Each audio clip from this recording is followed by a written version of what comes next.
कि मैं जिस इस इलाके में शायद इनसे भी ज्यादा घुमा हूंगा। चाहे इधर ढिघावा है, काकुड़ली, फिर जुई, फिर हमारे इसरवाल, कैरू, लोहारू, बहल, ढिघावा तो मंडी में आए ही कई बार।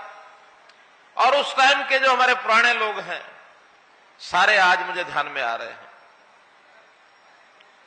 जब हमें ये रामकिशन शर्मा कुड़ल वाले ये स्कूटर पर बैठा करके ले जाया करते, विजय शेखावत ये भी अपने ढाणी में ले जाते, बाजरा के रोट और फिर सांगर का साग, नूनी, लस्सी, राबड़ी सब ये खिलाया पिलाया करते। तो मुझे तो ये लगता है कि शायद उस टाइम मैं यहां का एमएलए था। दलाल साहब आज तो आप ही है ना, आज तो आप ही है ना। दलाल साहब इतना काम करते हैं यहां कि इनकी बात को कभी मोड़ता नहीं।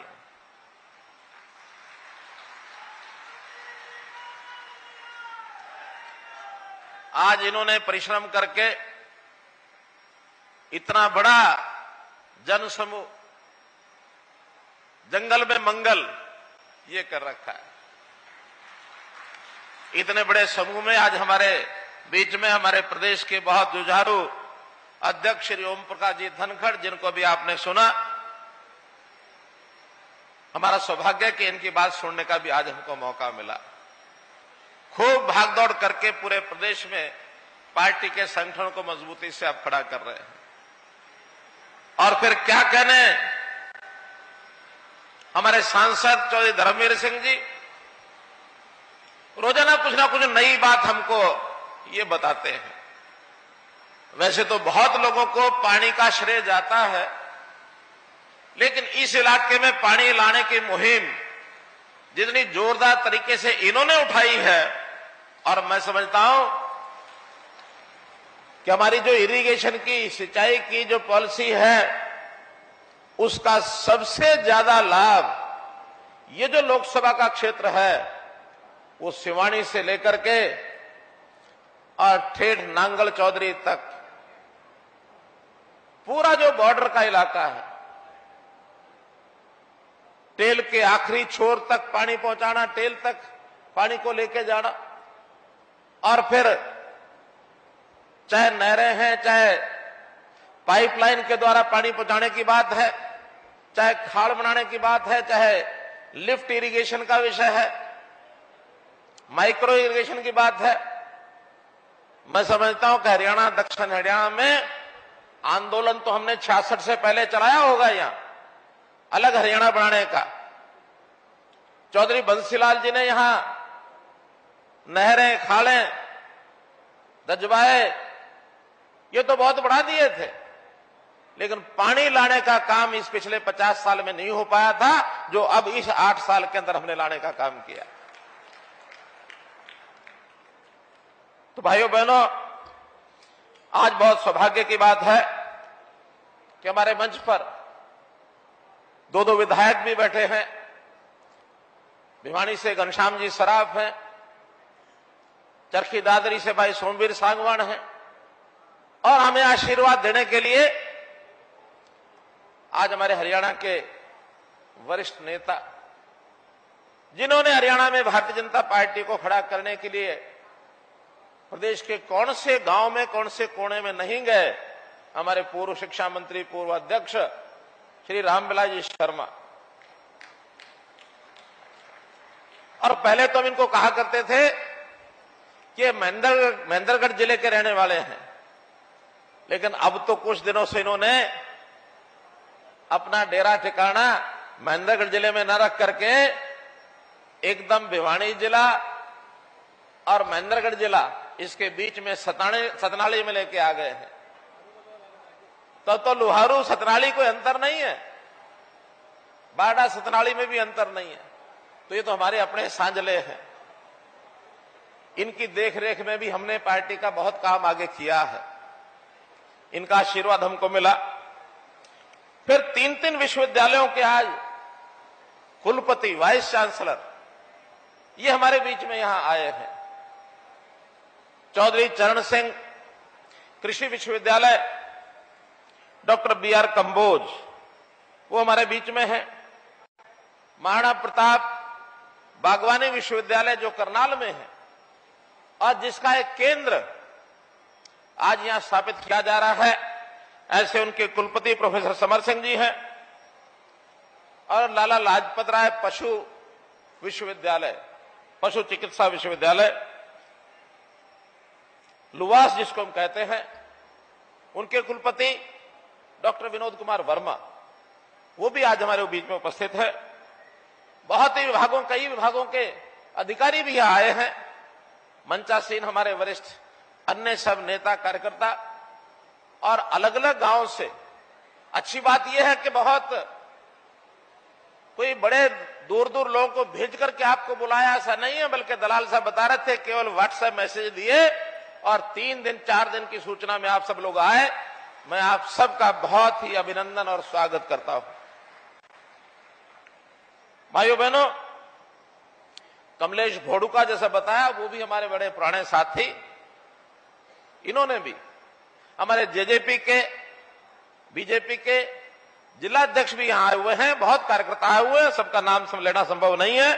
तो आज तो मैं इतना ही कहूंगा कि इस अवसर पर जो ये खेती के लिए, पशु चिकित्सा के लिए जो 2 नए जो आयाम यहां खड़े किए जा रहे हैं, 2 अनुसंधान केंद्र बनाए जा रहे हैं और साथ ही आज 224 करोड़ रुपए के 16 परियोजनाएं, उनका उद्घाटन और शिलान्यास यहां किया गया है। इस अवसर के ऊपर आपको बहुत बहुत बधाई, बहुत बहुत शुभकामनाएं। भाइयों बहनों, जैसा हम जानते हैं, जब इस देश में अनाज की कमी आई थी तो इस उत्तर भारत ने, खास करके हरियाणा, पंजाब का भी नाम ले सकते हैं, यहां के किसानों ने हरित क्रांति इसके माध्यम से और पूरे देश के अन्न संकट को खत्म किया था। भरपूर अनाज पैदा किया, अपने देश के लोगों का पेट भरने का काम ये हम लोगों ने किया और इतना पैदा कर दिया कि अब तो सरप्लस होने लग गया। गोदामों में पड़ा पड़ा खराब भी हो रहा, खाया नहीं जाता है। कोविड के दिनों में मुफ्त खूब बांट लिया, उसके बाद भी अनाज खत्म नहीं है। बल्कि कुछ देशों में अब हम अपने अनाज को एक्सपोर्ट भी करने लग गए हैं।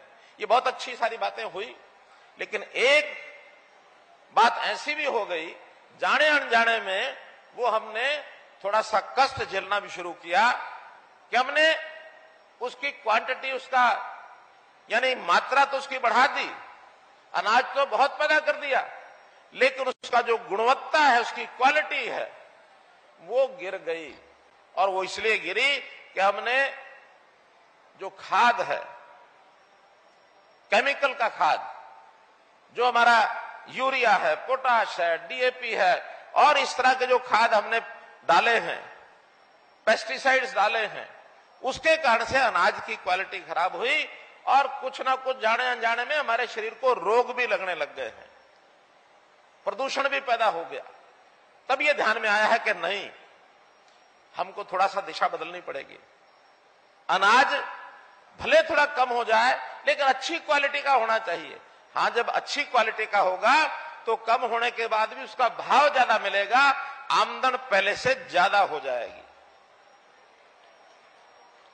और अनाज के बजाय यदि हम फल हैं, सब्जियां हैं और इस प्रकार के किसान की आय के साधन अगर बढ़ाएंगे, मछली पालन का काम है, मधुमक्खी पालन का काम है, खुंबी का काम है, इस प्रकार के अगर कामों में आगे बढ़ेंगे तो बिना जमीन के भी, जमीन कम होने के बावजूद भी किसानों की आमदन बढ़ जाएगी। इस प्रकार का हमारा एक सारे प्रदेश में तो है ही है, देश भर में भी इस प्रकार का काम नरेंद्र मोदी जी ने आह्वान किया है कि हमको थोड़ी दिशा बदलनी चाहिए। हरियाणा में इसकी हम पहल कर रहे हैं और हरियाणा की पहल के नाते हमने बागवानी और पशुपालन इस पर जोर दिया है। हमने ही आने के बाद महाराणा प्रताप बागवानी विश्वविद्यालय इसकी स्थापना की कि बागवानी का काम बढ़ाओ। उसके लिए जिस प्रकार की सहायता चाहिए, सब्सिडी चाहिए, अच्छा बीज चाहिए, अनुसंधान केंद्र चाहिए, और कहीं खराबा हो जाए तो उसका मुआवजा भी भरपूर देंगे। तो इस प्रकार से बागवानी के काम को आगे बढ़ाना शुरू किया। पशुपालन का काम हमने बढ़ाना शुरू किया है। हमारे विश्वविद्यालय पर जो लाला लाजपत राय पशुपालन का, हमारा पशु चिकित्सा का विश्वविद्यालय है, उसने उसमें और प्रगति की है। तो इस नाते से पहले जो हरियाणा कृषि विश्वविद्यालय है, इसकी ख्याति सारी दुनिया में है।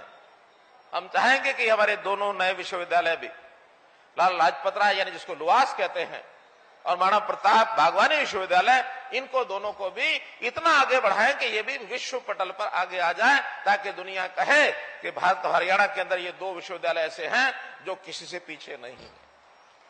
तो हम इसके लिए भरपूर काम कर रहे हैं। और मैं धन्यवाद करता हूं आज अपने पंचायत खरकड़ी का, ग्राम पंचायत खरकड़ी ने हमको ये जो अनुसंधान केंद्र का, क्षेत्रीय अनुसंधान केंद्र के लिए 120 एकड़ जमीन दी है, फ्री ऑफ कॉस्ट दी है ये। और इस जमीन के लिए हम इनका बहुत बहुत धन्यवाद करते हैं।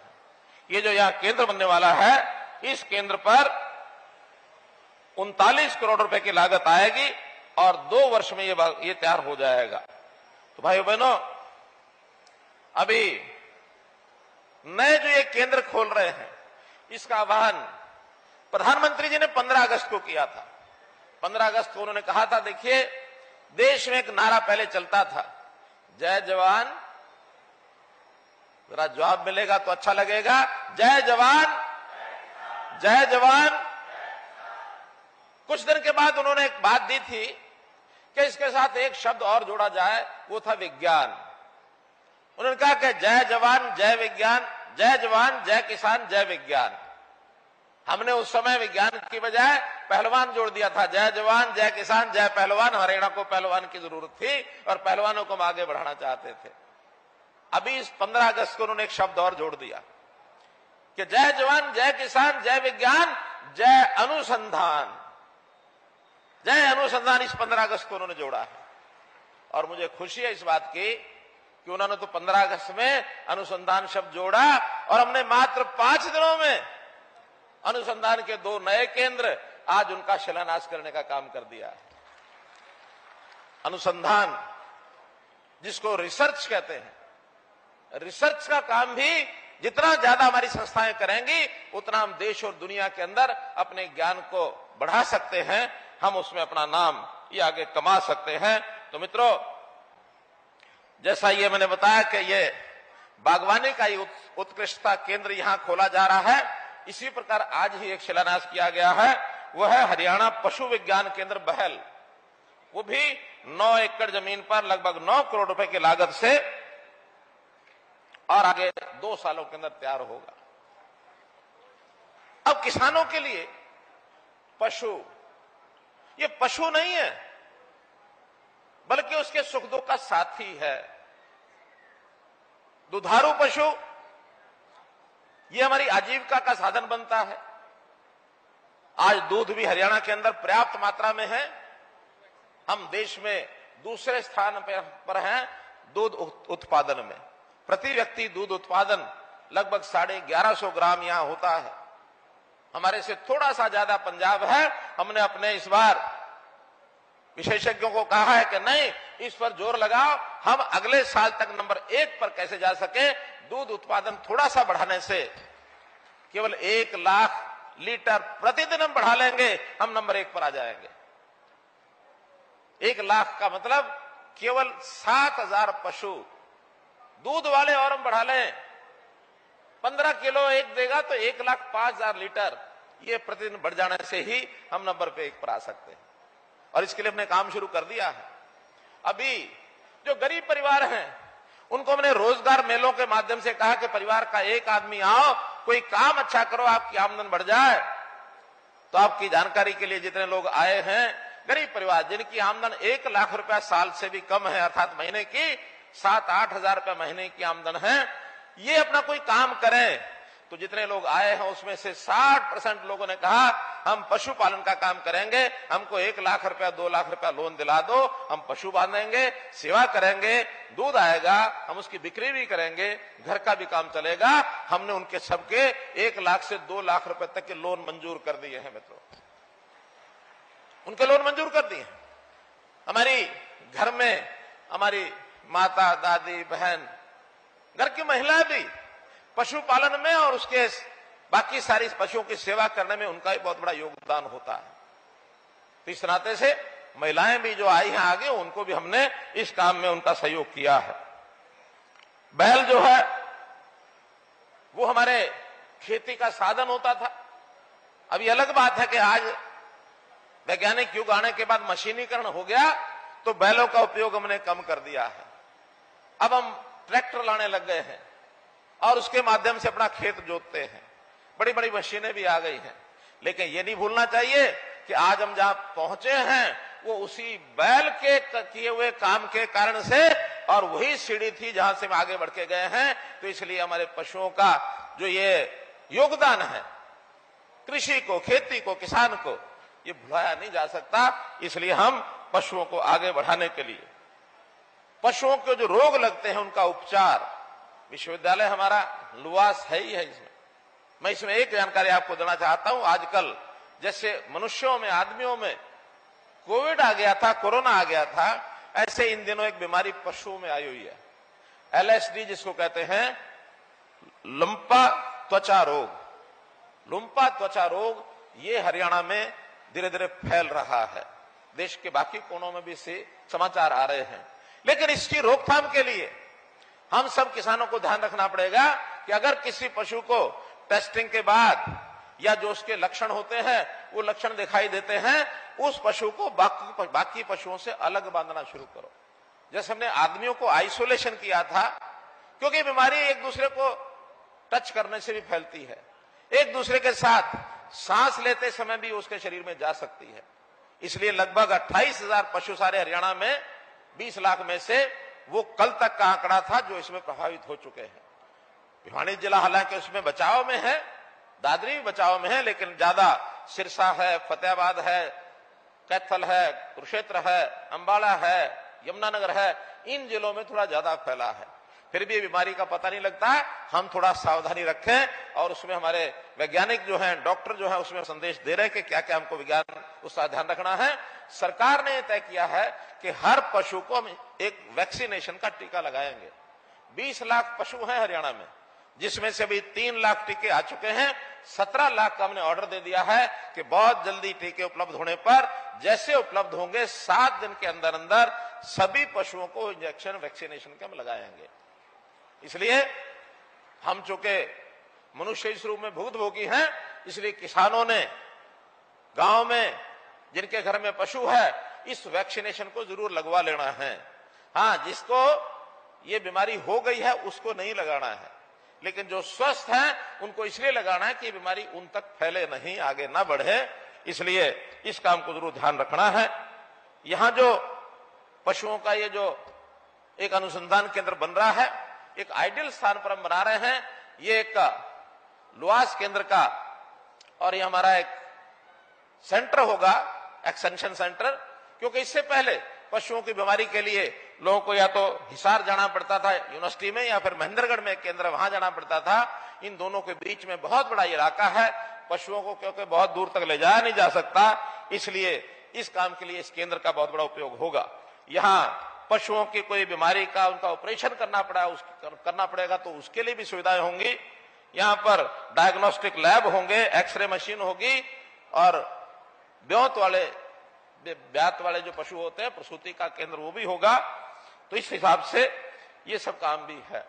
जैसा मैंने बताया कि फिशरीज, मछली पालन एक बहुत बड़ा व्यवसाय ये हरियाणा में होने जा रहा है, और हमारे कृषि मंत्री दलाल साहब ने इस पर पूरा जोर लगा रखा है कि हमने अगले साल तक जितना भी हमारा इस समय फिशरीज का काम है इसको कैसे डबल किया जाए। तो इसके लिए गढ़वा गांव में ही एक 32 एकड़ में नया फिशरीज का उत्कृष्टता केंद्र यानी एक्सीलेंस सेंटर, ये बनाने की मंजूरी हमको मिल गई है। इसके लिए केंद्र से हमको 30 करोड़ रुपया मिलने वाला है। इसलिए गढ़वा गांव की पंचायत का भी मैं धन्यवाद करता हूं। उन्होंने भी अपनी 30 एकड़ जमीन ये सरकार को देने का वायदा कर लिया है। मित्रों, मैं यही बताऊंगा कि अब आगे जमाना ऐसा आ रहा है, बागवानी हो या पशुपालन हो, इसको बढ़ावा देना है हमको। और अगर कृषि, मोटा अनाज या बाकी अनाज उसकी फसल थोड़ी कम भी होती है तो चिंता मत करें। कारण क्या कि हमारी आमदन अब बागवानी से ज्यादा बढ़ेगी, पशुपालन से ज्यादा बढ़ेगी, और ये हो भी रहा है। पिछले 10 सालों का हिसाब लगाएं तो हमारा कृषि का क्षेत्र घटा है, बागवानी का बढ़ा है, और इस प्रकार से पशुपालन का क्षेत्र ये भी बढ़ा है। बागवानी तो अभी हमारे 7% इलाके में ये बागवानी होती है। 80 लाख एकड़ हमारी जमीन है, अभी 5.5 लाख एकड़ में और बागवानी होती है। लेकिन हम 2030 तक, आने वाले 8 साल के बाद, इस 7% को 15% करने वाले हैं। और 15% करना है तो हमको बहुत सी उनको सुविधाएं भी देनी है।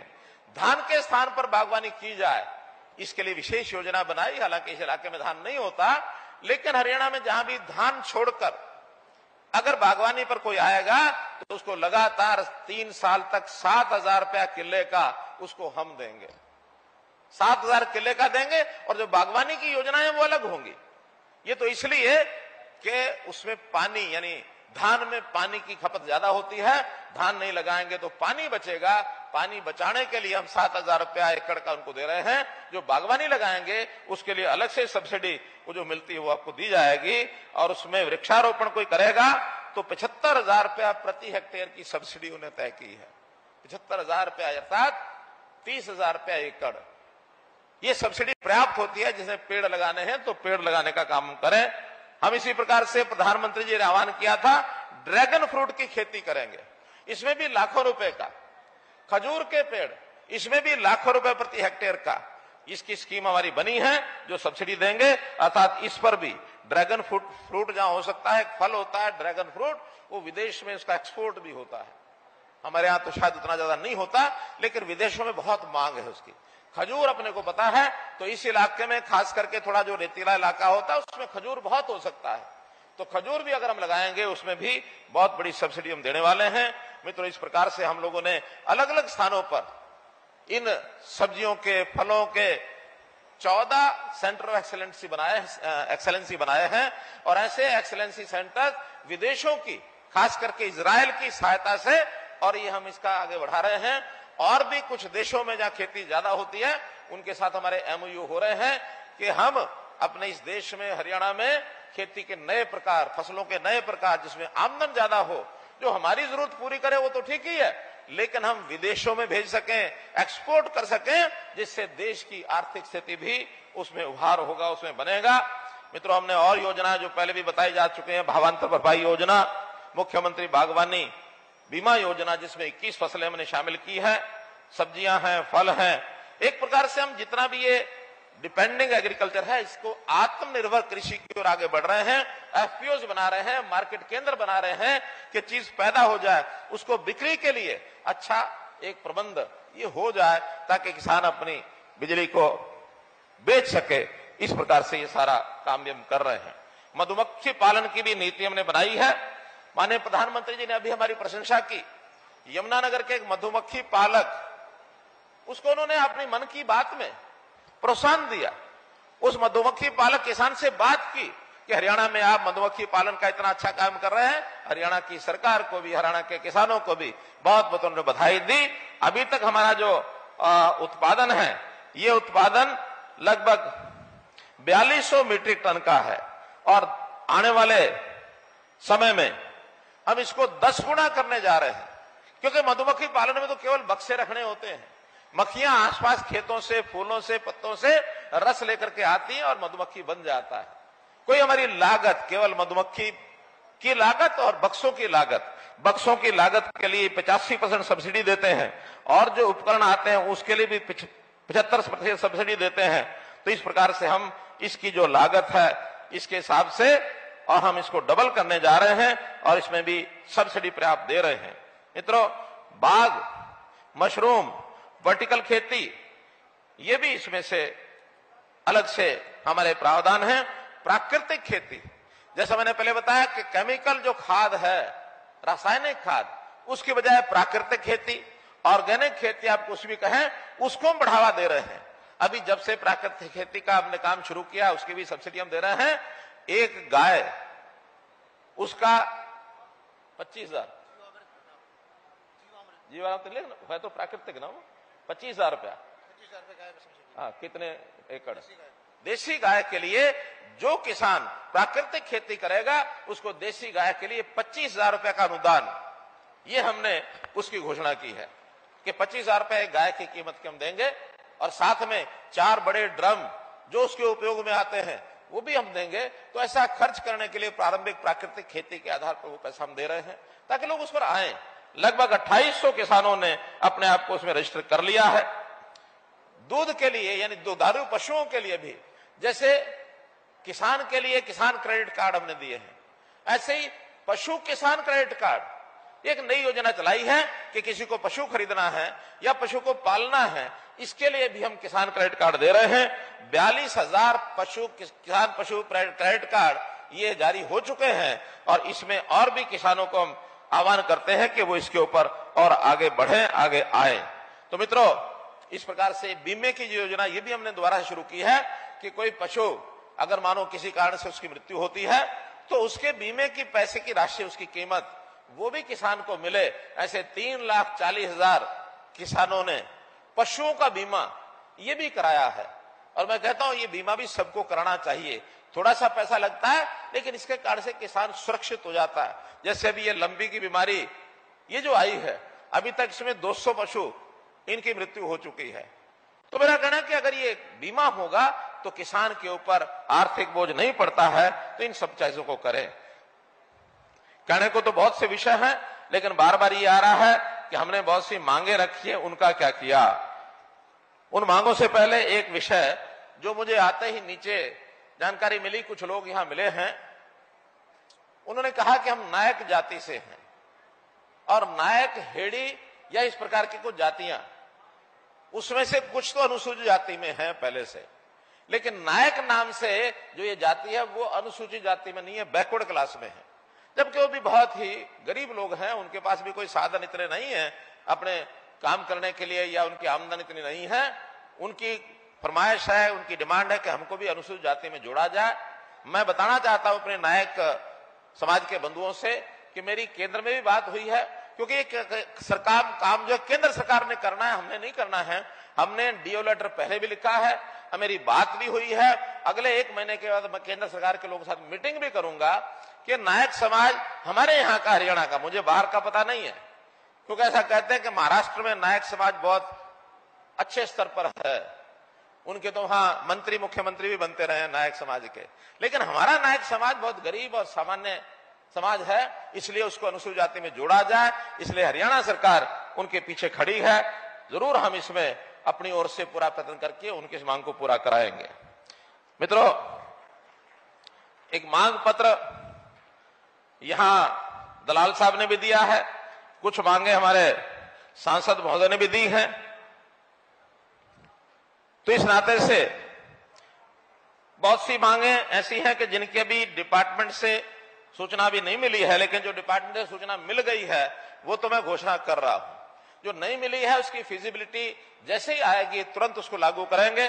जो आई हैं उसमें पीडब्ल्यूडी की और 14 सड़कें, अब ये कुल 26 करोड़ रुपए की हैं।